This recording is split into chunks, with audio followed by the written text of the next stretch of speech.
तो सबसे पहले देखते हैं कि ट्रैप होता क्या है। ट्रैप जैसे ये हो गया, मान लो कि मार्केट ने क्या किया, यहाँ से रेसिस्टेंस लिया, यहाँ से रेसिस्टेंस लिया, और फिर मार्केट ने डायरेक्ट ब्रेकआउट कर दिया। अब इस ब्रेकआउट पर कौन आएंगे? नए बायर्स आएंगे। चलो भाई, ये वाले जोन का ब्रेकआउट हो गया, जैसे ही बायर्स आएंगे मार्केट वापस से रेड कैंडल से नीचे आ जाता है। तो यहाँ पे जो लोग भी बाय करेंगे वो लोग ट्रैप हो जाएंगे, उनका पैसा डूब जाएगा, फिर मार्केट उनको निकाल देगा, उनके स्टॉप लॉस को हिट करके फिर रियल में ऊपर जाता है। तो ये ट्रैप ट्रेडिंग का तरीका होता है। जब भी लोग एंटर होते हैं बड़ी संख्या में, बड़े रिटेलर्स, तो मार्केट क्या करता है? उनके साथ जाना पसंद नहीं करता है, पहले उनको निकालेगा और उसके बाद क्या है, जाना पसंद करता है। जैसे ब्रेकआउट दिया, ब्रेकआउट पे कौन आएंगे? जाहिर सी बात है, ग्रीन कैंडल को देख देख कर कि सब यही सोचेंगे, अरे अरे अरे रेसिस्टेंस को तोड़ दिया। हर सबकी यही थिंकिंग होगी इन इतनी स्ट्रांग ग्रीन कैंडल को देख के। तो जब बड़ी संख्या में लोग बाय करेंगे तो बायर्स आएंगे, तो ऊपर जाना चाहिए था ना मार्केट को, लेकिन मार्केट देखता है कि अरे इतने सारे लोग आ गए हैं बाय करने, तो उनके स्टॉप लॉस कहाँ होंगे? नीचे होंगे। तो अगर इसको जाना भी है तो पहले हिट करेगा, उनको निकालेगा, उसके बाद ऊपर जाता है। ये होता है ट्रैप ट्रेडिंग। तो ये तो जस्ट एक बिहेवियर हुआ। ये तो बस एक क्विक बिहेवियर बताया है, ये ओवरऑल बिहेवियर नहीं है। ओवरऑल बिहेवियर के लिए बहुत सारी और भी चीजें डिपेंड करती है। तो इस वीडियो में हम वही जानने वाले हैं कि ओवरऑल मार्केट के लिए क्या क्या चीजें डिपेंड करती है। अगर आपने इस वीडियो को पूरा देख लिया तो डेफिनेटली आपको चार्ट रीडिंग की वो बातें पता चलेगी जो शायद आज इससे पहले आपने कभी नहीं जाना होगा। तो चलिए शुरू करते हैं। सबसे पहले हम देखते हैं रूल नंबर 1, यानी रूल नंबर 1 कह लो या कुछ भी कह लो, आप समझने के लिए, ऐसा कोई रूल नंबर 1 है नहीं इसका कोई, बस समझने के लिए। रूल नंबर 1 हमारा क्या कहता है कि सबसे पहले आपके माइंड में क्लियर होना चाहिए कि आप चार्ट को क्यों रीड कर रहे हो, चार्ट को आप क्यों देख रहे हो। यही है रूल नंबर 1, कि पहले बेसिक्स तो क्लियर हो। रूल नंबर 1 होता है कि आप चार्ट को क्यों देख रहे हो। तो उसका सिंपल सा जवाब आप अपने माइंड को दोगे। डायरेक्शन को मालूम करने के लिए हमको सिर्फ एक ही चीज चाहिए कि मार्केट यहाँ से जिस पोजीशन पे अभी है, यहाँ से ऊपर जाएगा या नीचे जाएगा, बस मुझे इतना ही पता करना है। बस यही एक चीज पता करनी है। इसी एक चीज को पता करने के लिए मुझे ये सारा बिहेवियर का एनालिसिस करना पड़ेगा। ये कहाँ है, किस पोजीशन पे है, क्या स्ट्रेंथ एंड वीकनेस है, किसको ट्रैप कर रहा है, किसको पैसा दे चुका है, किसको किसकी लिक्विडिटी हो चुका है। सब कुछ जो हम पढ़ते हैं, जानते हैं, समझते हैं, वो सिर्फ एक चीज के लिए, कि डायरेक्शन के लिए, कि यहाँ से मार्केट कहाँ जाएगा, बस वो मालूम चल जाए किसी भी तरह, तो हमारा क्या है, चार्ट को पढ़ने का जो मकसद है वो पूरा हो जाता है। तो यही है कि हम चार्ट क्यों पढ़ते हैं। ये एक सवाल है, बेसिक सा सवाल है। तो सिंपल सा जवाब होगा, सिर्फ और सिर्फ डायरेक्शन को मालूम करने के लिए कि मार्केट किस पॉइंट से ऊपर जाएगा या नीचे जाएगा। और किस लिए पड़ेगा चार्ट कोई, है ना। तो जो भी हम पीछे का एनालिसिस करेंगे उसका मेन सेंटर फोकस क्या होगा? डायरेक्शन।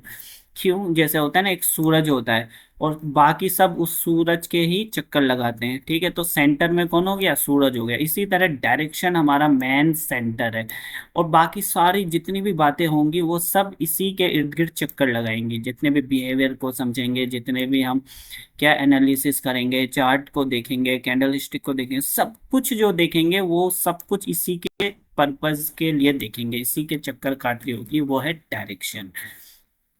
और डायरेक्शन को देखने के लिए दो सबसे मेन चीजों का हम इस्तेमाल करते हैं। पहला हो गया, ये आपको दिख रहा होगा, जोन्स। ये जोन्स क्या होते हैं तो आपको जान लेना चाहिए, थोड़ा बहुत बेसिक्स आना चाहिए, ठीक है। लेकिन नहीं आता तो मैं आपको सिंपल बता देता हूँ यहाँ पे शॉर्ट में, कि जोन्स वो एरिया होता है जहां से मार्केट बार बार अपनी डायरेक्शन को बदलता है। जैसे कि आप यहीं पर मिसाल देख रहे होंगे, मार्केट यहाँ से नीचे आया, ठीक है, फिर यहाँ से नीचे आ गया, फिर यहाँ से आया, फिर यहाँ से नीचे आ गया। जब तीन तीन बार सेम जोन से मार्केट नीचे आ रहा है तो हम समझेंगे ना भाई, यहाँ पर कुछ तो ऐसा फोर्स है, कुछ तो ऐसी चीज है जहां से मार्केट नीचे आ रहा है। तो जोन्स पे ही 90% ट्रैप्स होते हैं, क्योंकि जोन को देखकर ही ज्यादातर लोग अंदाजा लगाते हैं। तो सारे ट्रैप्स कहाँ पर होंगे? जोन्स पर ही होंगे, क्योंकि जहां ज्यादा लोग ट्रेड लेंगे वहीं तो ट्रैप होंगे, वहीं तो बड़े खिलाड़ी ट्रैप बनाएंगे। तो देखो यहाँ पे क्या ट्रैप था, यहाँ पे ट्रैप था, यहाँ पे मार्केट रेजिस्टेंस से नीचे गया, फिर नीचे गया, फिर नीचे गया, फिर हर कोई सोचा होगा अरे रेसिस्टेंस से फिर नीचे जाएगा, लेकिन इस बार ब्रेकआउट दे दिया। ठीक है, तो यहाँ पर जो सेलर्स आए थे उनको निकाल दिया। अब यहाँ पर लोग देखे अरे अरे अरे भाई ब्रेकआउट दे दिया, ब्रेकआउट दे दिया, है ना। जैसे ही बायर्स आएंगे और बायर्स की एंट्री होते ही मालूम चलेगा ये तो फेक ब्रेकआउट था, मार्केट नीचे आ गया। ये देख सकते हो अभी आप मार्केट किस तरह से नीचे रेड कैंडल बना रहा है। जो भी ब्रेकआउट पे आया होगा इतना अच्छा जोन का ब्रेकआउट पे, वो लोगों को मार्केट ट्रैप कर देता है। तो इसी तरह से लॉजिक की बिना पे ट्रेड ट्रैप्स चलते हैं। तो ट्रैप्स को पहचानोगे लॉजिक के साथ, है ना। तो लॉजिक को बनाना आना चाहिए। तो लॉजिक को बनाने के लिए सबसे इंपॉर्टेंट किस चीज किस टूल की जरूरत होगी आपको? जोन्स की। जोन्स की जरूरत पड़ेगी। और दूसरा जो सबसे इंपॉर्टेंट टूल्स होगा वो होगा फिबोनाकी। फिबोनाकी क्या करता है? वो आपको मार्केट की मौजूद अभी की ट्रेंड जो है, मार्केट का जो ट्रेंड है जो चल रहा है, उसकी स्ट्रेंथ और वीकनेस बताता है कि ये जो ट्रेंड है इसमें क्या स्ट्रेंथ है और क्या वीकनेस है। तो फिबोनाकी का बहुत बड़ा कॉन्सेप्ट है, लंबा कॉन्सेप्ट है, उस पर ऑलरेडी काफी वीडियो में बना चुका हूँ, लेकिन शॉर्ट में बता देता हूँ कि देखो, मान लो कि ये अभी क्या है, आपको दिख रहा है मार्केट कौन से ट्रेंड में चल रहा है? अभी अप ट्रेंड में चल रहा है। और इसका पता हमको कैसे लगेगा? फिब से लगेगा। कैसे लगेगा? हम फिब लगा लेते हैं। लास्ट ट्रेंड क्या था? ऊपर का था, तो हम नीचे से ऊपर की तरफ लेंगे। जो लास्ट ट्रेंड होगा उसी को हम लेंगे, और सबसे नीचे से लेके सबसे टॉप, यहाँ टॉप बनाए बस यहाँ देख के, और फिब को हम छोड़ देंगे इस तरह से क्लिक करके छोड़ दो। अब मार्केट में हमको तीन लेवल्स, अगर आपका ये सेटिंग नहीं है तो आप सेटिंग कर लो। 38%, 50%, बस दो ही इंपॉर्टेंट है। ये भी इतना इंपॉर्टेंट नहीं है, 61 भी ज्यादा इंपॉर्टेंट नहीं है। सिर्फ डायरेक्शन को अगर मालूम करना है तो ये दो लेवल्स हमको मालूम चल रही। तो अभी हमको मालूम क्या चल रहा है कि मार्केट ने बहुत अच्छा खासा मूव दिया, लेकिन मार्केट अभी कहां पर सस्टेन कर रहा है? मार्केट सस्टेन कर रहा है 38% से भी ऊपर। अभी तक एक भी बार 38% पर भी मार्केट नहीं आ पाया है। तो ये चीज क्या बता रही है? लॉजिकली ये चीज बायर्स की स्ट्रेंथ को बता रही है। बता रही है या नहीं बता रही है? बता रही है भाई। अगर सेलर्स मजबूत हो गए होते, मार्केट को नीचे जाना होता तो 50% तक आ जाता, सेलर्स 50% तक ले आते, लेकिन नहीं ला पा रहे हैं। 50% तो दूर की बात, 38% तक भी नहीं ला पा रहे हो, वही हॉल्ट कर रहा है। तो जब तक मार्केट 50% के ऊपर है तब तक हमको ऊपर का ही देखेंगे। तो जैसे ही मार्केट कोई भी नीचे का फ्लिक लगाएगा एक, तो समझ लो आपको सेल नहीं करना है, आपको बाय करना है। जैसे ही मार्केट नीचे का फ्लिक लगाए और देखना तेजी से ऊपर चला जाएगा, तेजी से ऊपर चला जाएगा। और अब यहाँ पे क्या देखना, मार्केट इसको टच करेगा या मार्केट 50 वाली को टच करेगा? अगर जाहिर सी बात है, अगर ऊपर ही जाना है तो मार्केट इसको टच करेगा। यहाँ टच कर दिया तो समझो कि थोड़ा बहुत नीचे आएगा, रेसिस्टेंस पे लोगों को फंसाएगा और बहुत ऊपर चला जाएगा, है ना। क्योंकि स्ट्रेंथ है मार्केट में। अगर नीचे आना होता तो इसको 50% पे आके टाइम पास करना होता।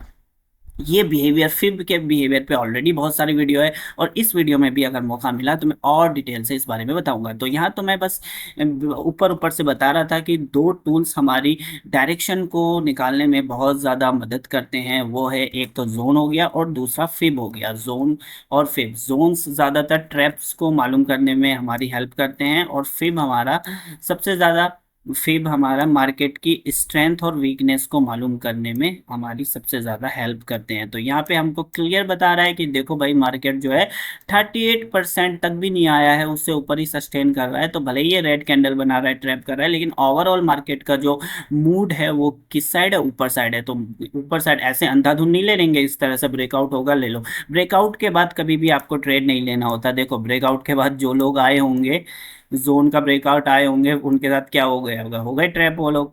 ठीक है, ऐसे ही मार्केट काम चलता है। ये लाइव मार्केट चल रहा है अभी गोल्ड का, ठीक है। और ये बात मैंने अभी आपको 5 मिनट पहले ही बताई थी, ठीक है। तो अब हम देखते हैं अगली चीज की। अगली चीज हमको क्या देखनी है ना। दो चीजें हो गई, एक तो जोन्स हो गया और आपके फिब का टूल्स हो गया। और इन दोनों का मकसद क्या है? सिर्फ और सिर्फ डायरेक्शन। हमको डायरेक्शन पे फोकस करना है। सारी चीजें जो पढ़ेंगे हम, वो सिर्फ और सिर्फ क्यों पढ़ेंगे? सिर्फ और डायरेक्शन को निकालने के लिए पढ़ेंगे, उसके अलावा किसी और चीज के लिए हमको नहीं देखना है। तो ये हो गया हमारा रूल नंबर 1, ठीक है। रूल नंबर 1 हो गया। जोन्स कहाँ से बनाए होंगे? जहां से जोन्स, जहां से मेजरली रिवर्स हो रहा है, यहाँ से मार्केट मेजरली रिवर्स हो रहा है, यहाँ से हो रहा है, यहाँ से हो रहा है, ठीक है। तो ये जोन्स बना लोगे। जोन्स की अलग वीडियो है, 1 घंटे पे, 15 मिनट पे, है ना। अलग अलग जोन्स की अलग वीडियो में आप जोन्स के बेसिक्स को देख सकते हो। तो हम बढ़ते हैं रूल नंबर 2 पर। रूल नंबर 1 क्या है? रूल नंबर 1 है, सिंपल है कि मार्केट का हमारा, मार्केट को हम क्यों देखेंगे? सिर्फ और सिर्फ डायरेक्शन के लिए देखेंगे, और डायरेक्शन के लिए दो चीज सबसे इंपॉर्टेंट होती है, एक जोन्स और एक फिब। बस इतनी बातें आपको मालूम चलनी चाहिए रूल नंबर 1 में। तो अगर इतनी बात आपको मालूम चल गई है, तो अब चलते हैं हम रूल नंबर 2 पर। रूल नंबर 2 भी बहुत इंपॉर्टेंट है ना। फर्स्ट इतना तो नहीं है, लेकिन ये भी बहुत इंपॉर्टेंट है। ठीक है, तो अब हमने क्या देखा, ये 38% का जोन है। ठीक है, ये 38% का जोन है ना। ये नीचे वाला भी हमने फिब से देखा था, ये 38% का जोन है, और ये 50%, एक ट्रेंडिंग मूव का ये 38% का है। तो रूल नंबर 2 ये कहता है कि अगर मार्केट को रिवर्स होना है, यानी अपनी डायरेक्शन को बदलना है, तो मार्केट क्या करेगा? जोन पर आने से पहले ही मार्केट ऊपर रिवर्स हो जाएगा। यानी जोन पर नहीं आएगा। अगर मार्केट को ऊपर जाना है, जैसे मार्केट यहाँ नीचे आ रहा था, नीचे आ रहा था, अगर मार्केट को सही मायनों में ऊपर की तरफ जाना है, उसको मान लो कि मार्केट को क्या करना है, ऊपर का ट्रेंड को कंटिन्यू करना है। ठीक है, रूल नंबर 2 ये कहता है कि मार्केट को अगर ऊपर का ट्रेंड कंटिन्यू करना है, तो वो एग्जैक्ट जोन पर नहीं आना चाहिए। अब क्यों नहीं आना चाहिए भाई? तो उसकी मर्जी थोड़ी है। हम लॉजिक से चार्ट को पढ़ते हैं, लॉजिक से ट्रैप को देखते हैं। तो लॉजिक क्या कहता है?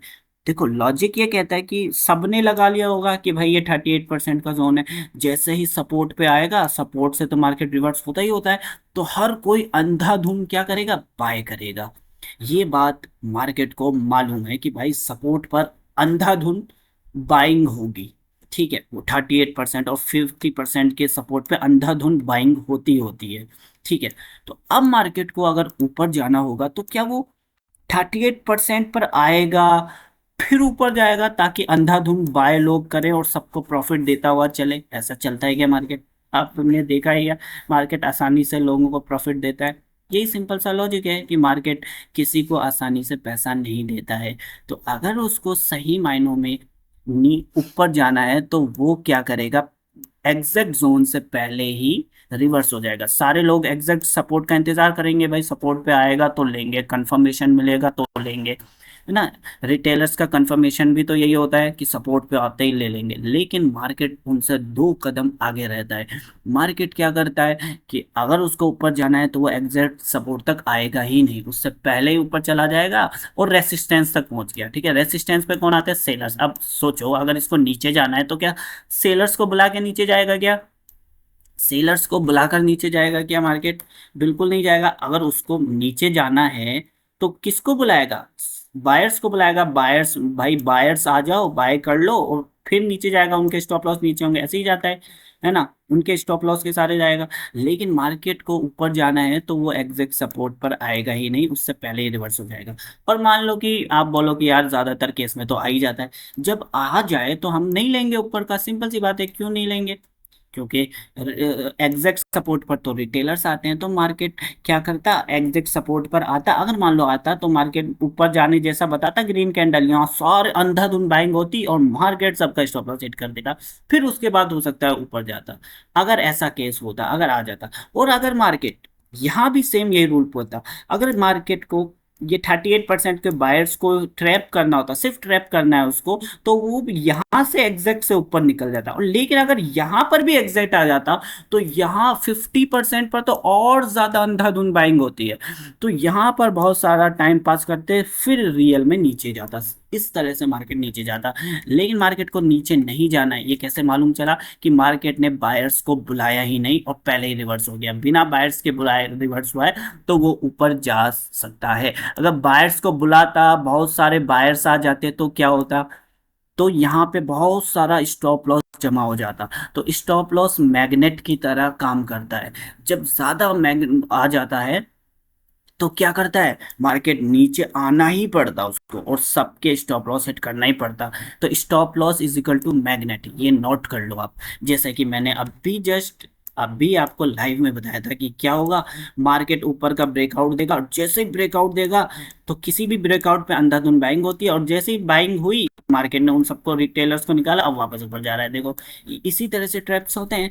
ठीक है, अब ये मतलब मत समझना कि हमेशा फेक ब्रेकआउट है तो पूरा ही नीचे जाएगा, ऐसा नहीं है, मार्केट को ऊपर ही जाना था। क्योंकि कैसे मालूम किया हमने, ओवरऑल एनालिसिस किया ना भी फिप की हेल्प से, कि मार्केट 38 से ऊपर ही सस्टेन कर रहा है तो ऊपर का फ्लो ज्यादा है, तेज है, और एग्जैक्ट जोन से पहले ही रिवर्स हुआ है। एग्जैक्ट जोन पे आते तो बायर्स बहुत आते, तो नीचे स्टॉप लॉस होता तो मार्केट बहुत नीचे भी खिसता, लेकिन बायर्स तो आए नहीं। और यहाँ जो प्रॉफिट कमाए होंगे, ठीक है, इतना बड़ा मूव देखकर लोग सोचेंगे अरे अब तो मार्केट नीचे आएगा ही आएगा, आएगा ही आएगा।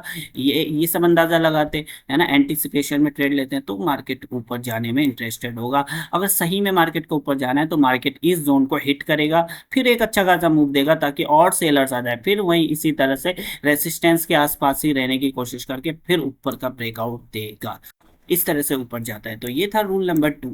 रूल नंबर 2 क्या है, अगर मार्केट को रिवर्स होना है तो एग्जैक्ट जोन से पहले ही रिवर्स होगा। अगर एग्जैक्ट सपोर्ट सपोर्ट पर आता है, एग्जैक्ट सपोर्ट पर आता है, तो सपोर्ट पर आते हैं बायर्स, और जब बायर्स आएंगे, अंधाधुंध बायर्स आएंगे, तो मार्केट ऊपर क्यों जाएगा उनके साथ, तो नहीं जाएगा मार्केट, फिर नीचे या तो पूरा ही रिवर्स होगा या फिर उनको निकालेगा, ये दो में से एक करेगा। जैसे यहाँ पे क्या किया, यहाँ पर छोटे मोटे बायर्स आए, तो या तो पूरा रिवर्स होता है या उनको निकालता, तो यहाँ पर कौन सा बिहेवियर है ये भाई, पूरा ये क्या है, कंप्लीट रिवर्सल और रिमूविंग रिवर्सल, दो टर्म होते हैं, दो टर्म को आपको याद कर लेना पड़ेगा, नोट कर लेना पड़ेगा। एक होता है कंप्लीट रिवर्सल, ठीक है, और सेकंड होता है रिमूविंग रिवर्सल, रिमूविंग रिवर्सल, ठीक है। तो यहाँ पर कौन सा केस है ये, फर्स्ट है या सेकंड है?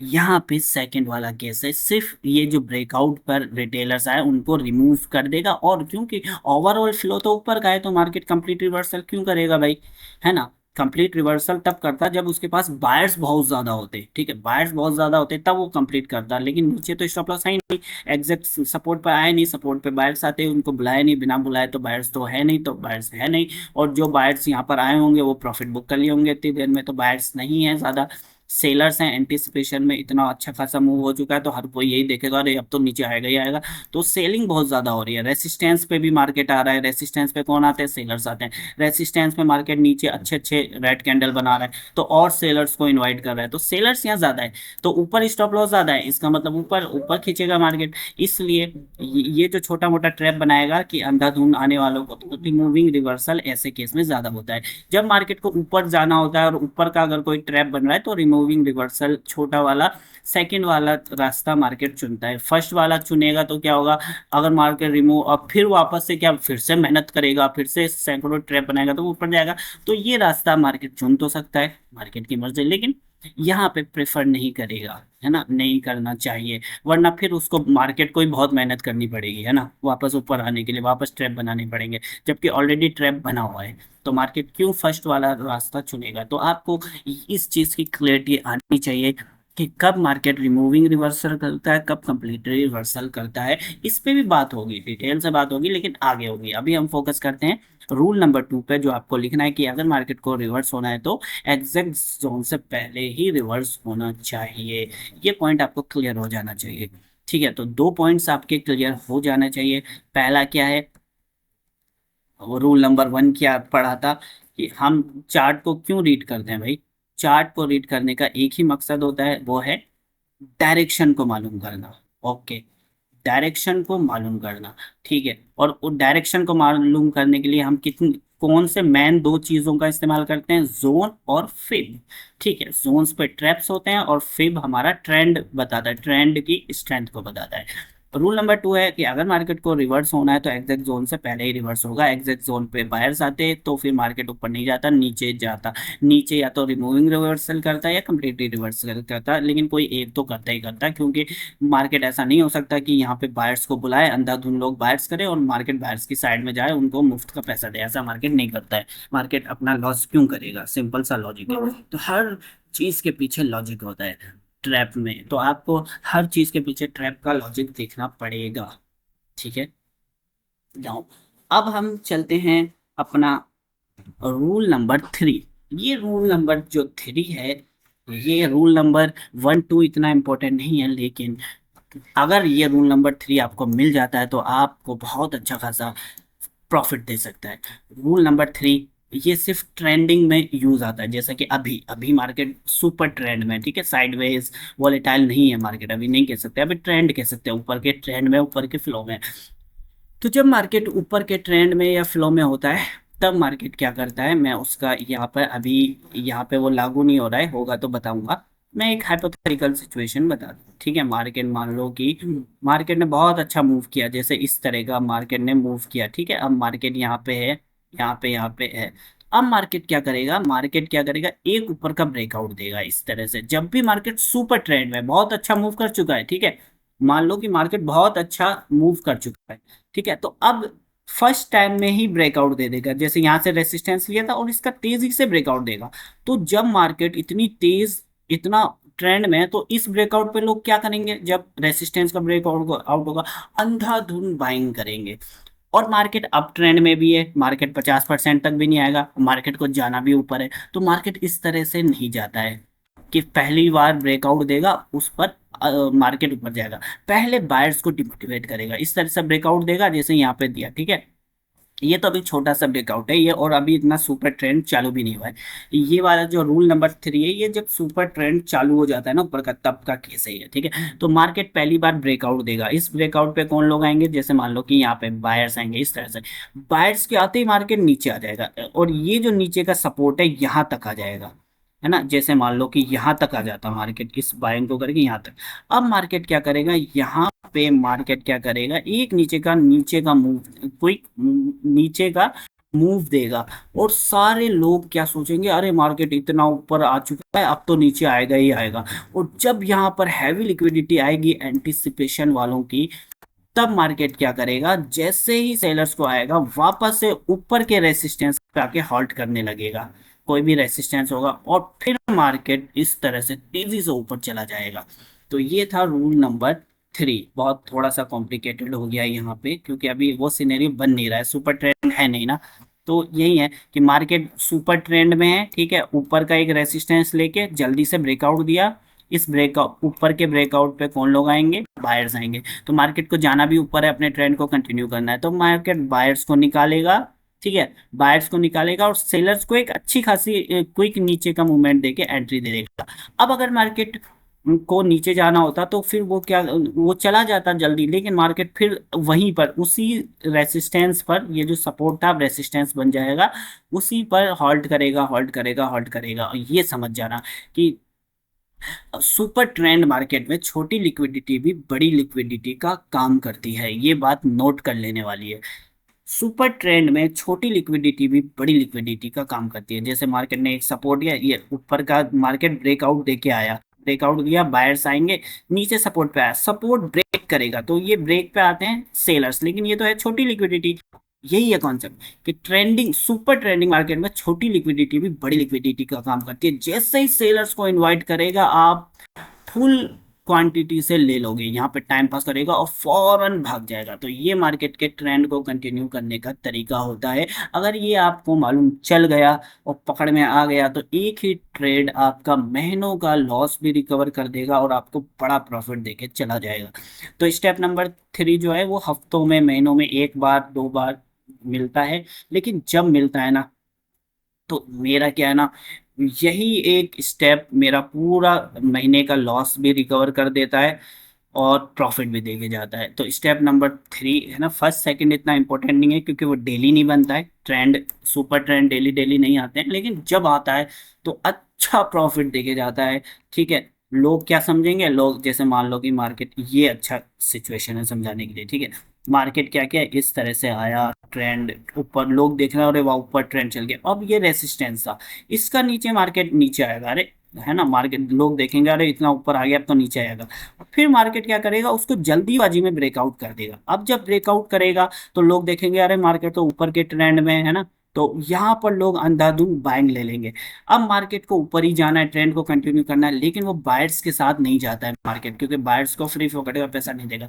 तो मार्केट क्या करेगा, उनको निकालेगा, इस तरह से निकालेगा, मान लो नीचे के सपोर्ट पे आ गया, और नीचे का सपोर्ट को जैसे ही ब्रेक करेगा, दुनिया भर के लोग बोलेंगे अरे भाई ट्रेंड बदल गया, ट्रेंड अपोजिट हो गया, इस तरह से अंधाधुंध सेल करेंगे, और मार्केट हमको क्या करना है, या तो यहाँ पे थोड़ा सा टाइम पास करेगा इस रेसिस्ट पे और क्विकली ऊपर चला जाएगा, मतलब इस तरह से तो नहीं जाएगा वन कैंडल में, ऊपर भाग जाएगा, बहुत ऊपर तक जाएगा, 50, 100, 200, 500, 1000 पिप्स तक मिल जाते हैं इसमें। ऐसे बिहेवियर में, ये जो बिहेवियर है ये ट्रेंडिंग बिहेवियर बता रहा हूँ, 1000 पिप्स वाले भी मूव पकड़े हुए हैं सिर्फ इस स्टेप से। बाकी किसी और स्टेप से 1000 पिप्स, 800 पिप्स पॉसिबल नहीं है, लेकिन ये वाला स्टेप आपको 1000 पिप्स देने की सलाहियत रखता है, ये पोटेंशियल रखता है, ठीक है। तो इसको जब कभी बनेगा, जब सुपर ट्रेंड चालू होगा तो मैं जरूर बताऊंगा। तो ये देखो आप, मैं अभी जस्ट बता ही रहा था आपको कि जैसे ही ब्रेकआउट दिया, ब्रेकआउट पे आएंगे बायर्स, उनको निकाल दिया, ठीक है। अब मेरा ये कहना है, मुझे ऐसा लगता है कि मार्केट यहाँ से अब क्या करेगा, मार्केट को अब यहाँ पे रिमूविंग रिवर्सल, जो हमारा सेकंड पॉइंट वाला था, दो रिवर्सल देके वो करना चाहिए, इस तरह से मार्केट जाना चाहिए। ये मेरी आगे की प्रेडिक्शन है, ठीक है। ये मेरी आगे की प्रेडिक्शन है, अब देखते हैं क्या होता है। और मैंने क्या ये प्रेडिक्शन कैसे किया, ये क्या मेरे लिए मुश्किल है क्या, हमको बस वही अभी जो 3 4 स्टेप बताया उसी हिसाब से बताया मैंने, ठीक है। तो ये था स्टेप नंबर 3। तो तीसरा स्टेप भी समझ गए होंगे आप, है ना। और जब भी कभी ऐसा बनेगा, जब सुपर ट्रेंड चालू होगा, तो उसमें तो मैं बताऊंगा ही बताऊंगा, ठीक है, प्रैक्टिकली भी बताऊंगा। अभी ढूंढने में बहुत टाइम लग जाएगा, मैंने पहले से इस वीडियो को बनाने की तैयारी नहीं की है ना। ज़्यादातर लोग पहले से बहुत सारा डेटा तैयार कर लेते हैं फिर समझाते हैं, मैं क्या है, मेरी वो आदत नहीं है, मैं हमेशा क्या लाइव ही बताता हूँ। आपने देखा होगा मुझे लाइव बताना ज़्यादा पसंद होता है, लाइव में क्या चल रहा है, ठीक है। बैक टेस्टिंग मुझे इतनी पसंद नहीं है, ठीक है। तो जो है लाइव है, ठीक है। तो ये हो गया। स्टेप नंबर 5 बहुत इंपॉर्टेंट है, बिल्कुल, लेकिन वो सुपर ट्रेंड का नहीं है, उसको है ना सुपर ट्रेंड पे अप्लाई मत कर देना उस पर, ठीक है। स्टेप नंबर 5 नॉर्मल जो ट्रेंड होता है, नॉर्मल जैसा होता है उसका है, ठीक है। तो मान लो कि मार्केट बहुत अच्छा ऊपर चला गया, मार्केट मान लो कि मार्केट ये 38% तक आ जाता, ठीक है। स्टेप नंबर 4 मान लो, है ना, 4, 3 बताया ना, 4, ठीक है। स्टेप नंबर 4 बहुत ही इंपॉर्टेंट है, क्योंकि ये डेली के हिसाब से बनने वाला है, ठीक है, डेली होता है। अगर मार्केट मान लो यहाँ 38% तक आ जाता, ठीक है, 38% तक आ जाता, मान लो यहाँ तो रिवर्स हो गया, आ जाता, तो क्या होता, यहाँ पे ग्रीन कैंडल बनती, लोग बाय करते, और फिर मार्केट क्या करता, बहुत सारे लोग समझ जाते कि अगर भाई, हम मैं अकेला थोड़ी हूँ जो ये सब बातें जानता हूँ, दुनिया भर के लोग जानते हैं, मार्केट भी जानता है कि भाई कोई एक बात नहीं जानता है, कोई दूसरी बात नहीं जानता है, कोई तीसरी बात नहीं जानता, तो मार्केट को तो सबको ट्रैप करना है, एक बंदे को तो करना नहीं है, ठीक है। तो ये नॉर्मल सा ट्रैप होता है, बहुत ही कॉमन ट्रैप है ये, ठीक है। कॉमन ट्रैप है, बहुत ही कॉमन ट्रैप है। अगर मार्केट यहाँ पे आ जाता मान लो, ठीक है, किसी भी सपोर्ट पे आ जाए, ठीक है, तो अब मार्केट आपको लग रहा है कि मार्केट को नीचे जाना है और सही में नीचे जाना है, तो मार्केट क्या करेगा, नीचे का एक ब्रेकआउट देगा, ठीक है। तो इस ब्रेकआउट पर क्या होगा, यहाँ जो बायर्स आए होंगे वो लोग निकल जाएंगे, और जो सेल साइड जाने वाले हैं वो सारे लोग धड़ाधड़ यहाँ पे एंट्री करेंगे, अंधाधुंध क्या है, सपोर्ट का ब्रेकआउट पे, एंड बहुत सारी सेलिंग होगी। तो जब सेलिंग होगी तो क्या होता है, ऊपर स्टॉप लॉस जमा हो जाता है। अब मार्केट दुविधा में फंस जाता है ना, कि मार्केट को जाना नीचे है लेकिन ऊपर स्टॉप लॉस है, तो मार्केट क्या करता है, कभी भी इस बात को नोट कर लेना है, कभी भी मार्केट फर्स्ट टाइम के ब्रेकआउट में कंटिन्यू नहीं करता है। क्यों नहीं करता है, सिंपल सा लॉजिक है, फर्स्ट टाइम के ब्रेकआउट पे अंधाधुंध सेलिंग होती है। अगर रेसिस्टेंस का ब्रेकआउट करेगा तो बाइंग होगी, सपोर्ट का ब्रेक करेगा तो अंधाधुंध सेलिंग होगी, इसलिए फर्स्ट टाइम के ब्रेकआउट पे कभी भी मार्केट कंटिन्यू नहीं जाता। तो क्या करेंगे, सिंपल बात, अगर हमको ये बात मालूम चल गई है तो इस वक्त हम कभी भी ब्रेकआउट पे नहीं लेंगे, फर्स्ट टाइम के ब्रेकआउट पे कभी भी ट्रेड नहीं लेंगे, आप देखोगे फर्स्ट टाइम के नहीं लेंगे, मार्केट इनको निकालेगा, ठीक है, निकाल देगा, इस तरह से रिवर्स हो जाएगा। अरे अरे यार ये क्या हो गया भाई, मार्केट तो रिवर्स हो गया, ऐसा करते हैं ना, होता है ना सबके साथ, ऐसे ही होता है। और अब मार्केट को अगर नीचे जाना होगा तो मार्केट ऊपर वाले रेसिस्टेंस तक नहीं जाएगा, ये जो ऊपर वाला रेसिस्टेंस है वहां तक मार्केट नहीं जाए, और चला गया तो हम नीचे का कैंसिल कर देंगे प्लान, सिंपल सी बात है, ठीक है। मार्केट तो कहीं भी जा सकता है, तो हम अपना प्लान उस हिसाब से कैंसिल कर देंगे, ठीक है, लेकिन हमारे प्लान के मुताबिक नहीं जाना चाहिए। अब मार्केट को वापस से इस सपोर्ट पे आएगा, इस सपोर्ट पे आके अब ऊपर का एक छोटा सा ब्रेकआउट देगा, ताकि जो सेलर्स है वो निकल जाएं, बायर्स कॉन्फिडेंट हो जाएं, और फिर रियल में मार्केट नीचे आता है। तो फर्स्ट टाइम में नहीं आता है, सेकंड टाइम में आता है, और सेम प्रोसेस करके। और अगर यहाँ पर रिवर्स होके रेसिस्टेंस तक पहुंच जाता है, तब वो प्लान को आप कैंसिल कर सकते हो। तो ये कहता है रूल नंबर 4। तो ये रूल नंबर 4 अगर आप समझ गए हो तो ये बहुत ही कॉमन पैटर्न है, ठीक है, ये बहुत ही कॉमन पैटर्न है जो आपको बार बार देखने को मिलेगा कि कभी भी फर्स्ट टाइम के ब्रेकआउट पे मत जाओ, वेट करो, फर्स्ट टाइम के ब्रेकआउट वालों को निकालने दो, और फिर उसके बाद अगर बिहेवियर बता रहा है कि अरे ये तो सपोर्ट पर बायर्स को बुला रहा है, बायर्स को बुला रहा है मतलब नीचे स्टॉप लॉस आ रहे हैं, तो उसका मतलब रियल में नीचे जाना है। ऊपर जाना है तो मार्केट को रेसिस्टेंस पे सेलर्स बुलाना चाहिए, तो ना, तो ऊपर जाता है। रेसिस्टेंस से पहले ही अगर वापस से सपोर्ट पे आ रहा है तो मतलब वो नीचे ही जाना है। तो फर्स्ट टाइम वालों को डिमोटिवेट कर देगा, उनका स्टॉप लॉस हिट कर देगा। वो लोग सोचेंगे अरे छोड़ो यार, लॉस हो गया, अब बाय लेते हैं। तो जब लोग बाय लेंगे तब मार्केट रियल में नीचे जाता है। तो ये था रूल नंबर 4। तो मैं समझता हूँ इस वीडियो में अभी मैं यही एंड कर देता हूँ। 4 रूल्स मैंने आपको बता दिए हैं, आगे भी इसी तरह से मैं और भी रूल्स को बताऊंगा कि मार्केट अंदर से कैसे काम करता है, ठीक है, एक एक बाल की खाल को हम निकालेंगे। अगर इस सीरीज को आप कंटिन्यू कर लेते हैं तो डेफिनेटली आपकी ट्रेडिंग अच्छी होगी और चार्ट ट्रेडिंग बहुत अच्छी हो जाएगी। आप मार्केट चार्ट को देखकर ही सब कुछ बता दोगे, मार्केट कहाँ है, क्या स्ट्रेंथ है, क्या वीक है, किसको ट्रैप कर रहा है, किसकी लिक्विडिटी ले चुका है, अब कहाँ ज्यादा ट्रैप है कहाँ नहीं है, सारा चीज आपको देखना आ जाएगा। ये लंबी सीरीज होगी, ठीक है। तो यहाँ मैंने थोड़ा डिटेल से बताया, इसलिए मैं इस वीडियो को यहीं एंड करता हूँ। तो अगर आप कमेंट करके बताओगे आपको ये वीडियो कैसी लगी तो मैं फिर आपके सवालों के जवाब भी दूंगा और आगे की वीडियो भी बनाऊंगा। तो मिलते हैं अगली सीरीज में, इस सीरीज की अगली वीडियो में, तब तक के लिए बाय।